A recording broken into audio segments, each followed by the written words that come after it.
One glance was all it took. The man immediately recognized the two in front of him as killers.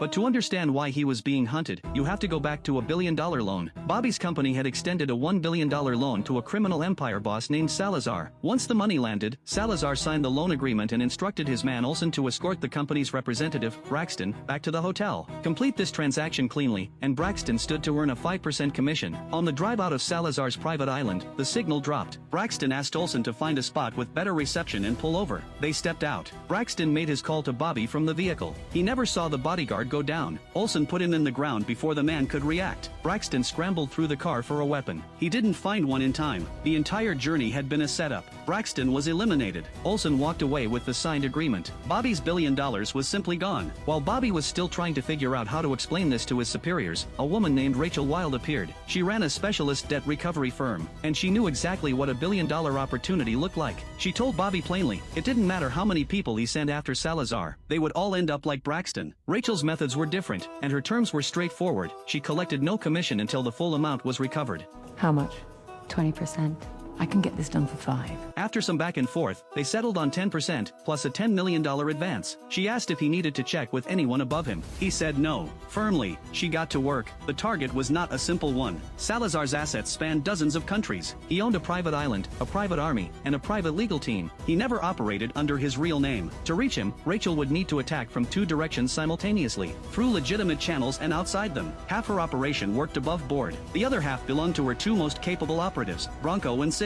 Their first objective, dismantle Salazar's cash flow. Rachel and Bronco visited Salazar's attorney, a man named William. The moment Salazar's name was mentioned, William's expression closed off and he called for security. Rachel waited. Eventually William let her speak. She was direct. She was there about the $1 billion debt, and she needed to know which proxy companies and shell corporations Salazar operated through. William said nothing. Rachel hadn't expected him to. She left her card and walked out. Then the pressure began. Sid flew to Saudi Arabia and filed a regulatory complaint against one of Salazar's construction sites. The building didn't match its approved plans. The site was ordered to halt operations immediately. The penalty, $4 million a week. William recognized Rachel's fingerprints immediately, but before he could respond, Sid moved to phase 2. Through a bribed port official, he had 20,000 tons of steel, intended for the same site, impounded at the dock. 2,000 workers suddenly had nothing to do, and their wages still had to be paid. The weekly loss jumped from 4 million to 10. Bronco's approach was more direct. A shaped charge placed at a pipeline junction. A simple timer. The break triggered an emergency shutdown of an entire offshore oil platform. An anonymous tip to the local environmental agency set a long investigation into Salazar's alleged illegal dumping into motion. 2 major assets, paralyzed simultaneously. Every week Salazar's empire lay dormant. $28 million evaporated from his accounts. The scale of the damage finally forced William to report to his boss. He told Salazar it was Rachel's doing. Salazar asked why she was still breathing. William explained she had retained 20 lawyers. Killing her would accomplish nothing. The legal machinery would run without her. Salazar's response was to offer $300 million to make the problem go away. William framed this as the ceiling of what Rachel could reasonably expect to find. The real money, the deeper reserves, was controlled by a man named Wolfgang, Salazar's accountant and financial architect. What Salazar didn't know was that Rachel already knew about Wolfgang. During her meeting with William, Bronco had planted a listening device inside a decorative object in the room. Through careful investigation, Rachel's team learned that Wolfgang was a serious enthusiast of a particular board game. Sid obtained forged identity papers, infiltrated a social gathering Wolfgang hosted, and, using a specially weighted set of pieces, beat everyone at the table. Wolfgang noticed. They played each other. After several rounds, Sid let himself lose. By the rules they'd agreed upon, the loser owed the winner a gift. The following day, Sid sent an exquisitely crafted figurine. Wolfgang accepted it with pleasure. Inside was a listening device of the most sophisticated variety. Rachel's top hacker used it as a backdoor into Wolfgang's computer systems and mapped every secret account Salazar held globally, down to the last transaction. Armed with that data, Rachel began moving across international jurisdictions. She knocked on the doors of courts in one country after another. Asset freezing orders against Salazar's holdings were signed and enforced in rapid succession. His private jet was grounded on a tarmac in Dubai. His superyacht was locked to a dock in Italy. It was only now that Salazar understood what he was dealing with. The fear was real. It reached William through the phone line. Under that pressure, William called Rachel's number and offered $300 million to close the matter. Rachel told him she wanted a direct meeting with Salazar. William relayed the request. Salazar agreed, partly from calculation, partly because he wanted to look this woman in the eye. He assumed the meeting would be a formality, a chance to assess her and perhaps neutralize her. He didn't know that while he was weighing his options, Sid and Bronco had already infiltrated the island 2 weeks in advance. Sid had swept the entire island's subsurface structure with ground-penetrating radar. Bronco had spent days riding a rented motorcycle across every road on the island, looking every bit like a wealthy tourist, while committing every critical measurement to memory. They had prepared 3 extraction routes. The first, armored vehicles along the main road, ruled out within 30 seconds of discussion. Salazar could mine that road and turn the entire convoy into burning wreckage. The second, off-road motorcycles along the island's narrowest coastal road,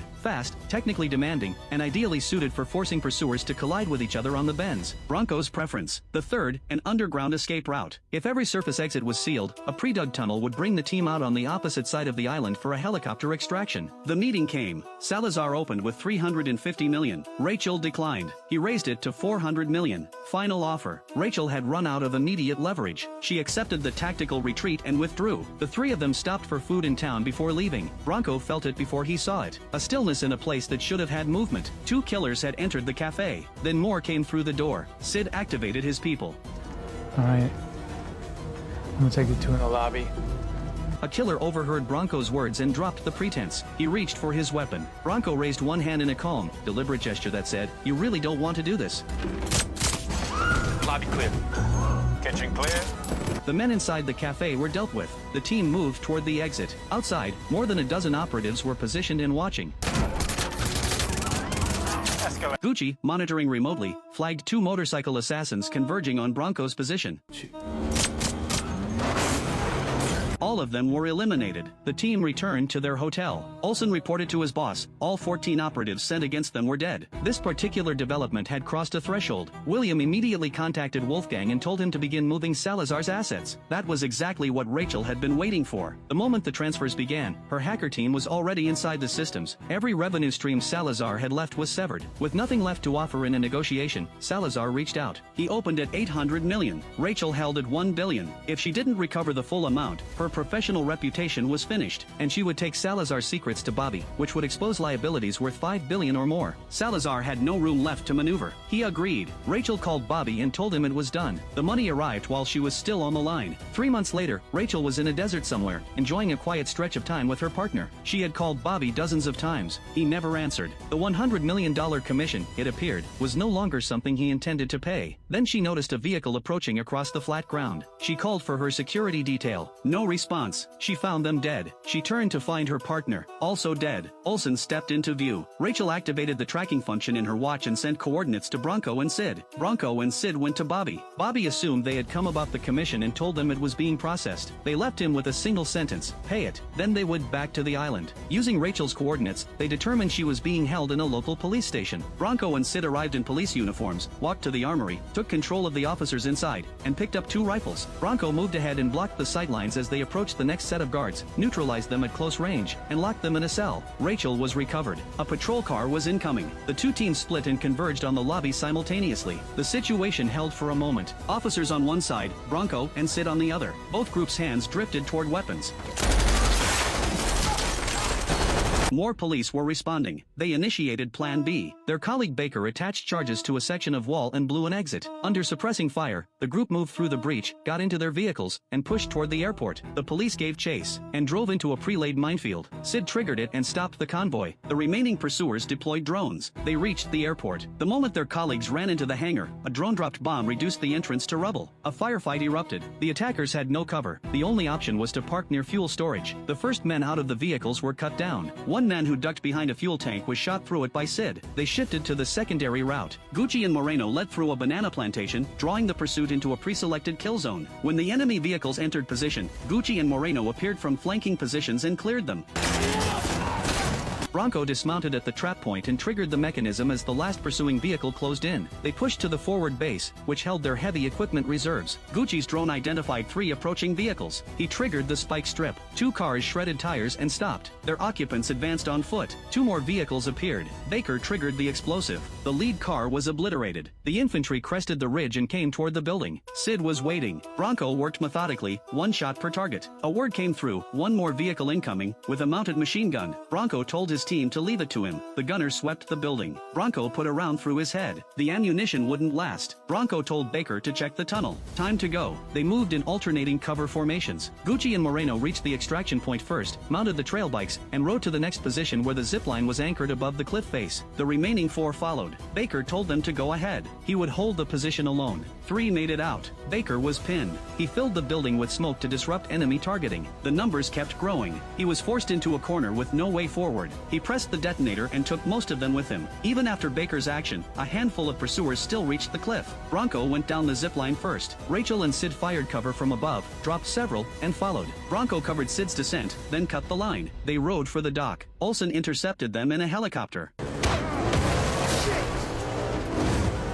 Sid drove them into a building, and Olsen lost visual. He circled, trying to reacquire the target. Bronco was waiting at the window with a rocket launcher. The helicopter came around. He fired. Olsen ceased to exist. The 3 of them reached the dock. Bronco sent the others ahead and told Sid they still had one more thing to finish. They returned to Salazar's villa, administered a sedative, dressed as paramedics, and walked off the island without incident. They tied Salazar to an inflatable boat and left him adrift at sea. Rachel went to Bobby's office and collected the $100 million commission from Bobby's superior directly. But she wasn't finished with Bobby. The billion-dollar loan Salazar had taken sat at the center of a network of entirely hidden Wall Street interests. Powerful people whose involvement could never survive scrutiny. That was why Bobby had been so adamant about not consulting his superiors.